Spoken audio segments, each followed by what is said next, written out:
يقول السائل: نعم، ما حكم التجمع والتداعي لأجل ذلك من أجل خلع الحجاب في أي دولة كان ذلك؟ كيف؟ يقول: ما حكم التجمع والتداعي لأجل خلع الحجاب في أي دولة كان ذلك؟ هذا غير لك من المسلمين. المسلمون ضد ذلك، الإسلام الصحيح ضد هذا، ضد هذه التجمعات السيئة. هذا جمع سيء. أحكام الشرع لا يعطلك جماعة الناس فيها، وإن تطع أكثر ما يضلك عن سبيل الله.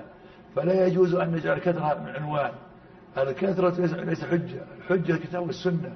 المسلمون مأمورون باتباع كتاب ربهم وسنة نبيهم صلى الله عليه وسلم، ولو قلوا. أما أن نجعل المقياس الكثرة، فالكثرة لا يدرني شيئا وتنفع شيئا، وما أكثر الناس ولو حرصت بمؤمنين.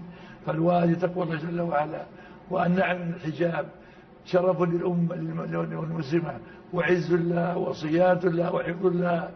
والطاعن الحجاب أو مستنكر على خطر عظيم. إذا علموا ذلك قد يكونوا ضالين والعياذ بالله، لأنه نص القرآن والسنة تحث على الحجاب وعلى المسلمين عليه قديما وحديثا. فالذين ينادون ضد الحجاب ويمنعونه هؤلاء أعداء الإسلام وليسوا من المسلمين، أعداء الإسلام. لو كانوا مسلمين حقا ما فعلوه. كون الرجل يسمع امرأته هو يسمع بالتبرج هذا إثم، لكن كونه يطالب بإلغاء هذه الشعيرة، بإلغاء هذا الأدب الشرعي في الإسلام من المسلمين، فهذا خطأ وتجمر شيطاني.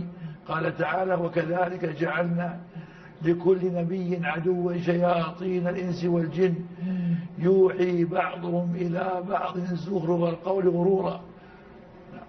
جزاكم الله خير سماحة الشيخ. معي على الهاتف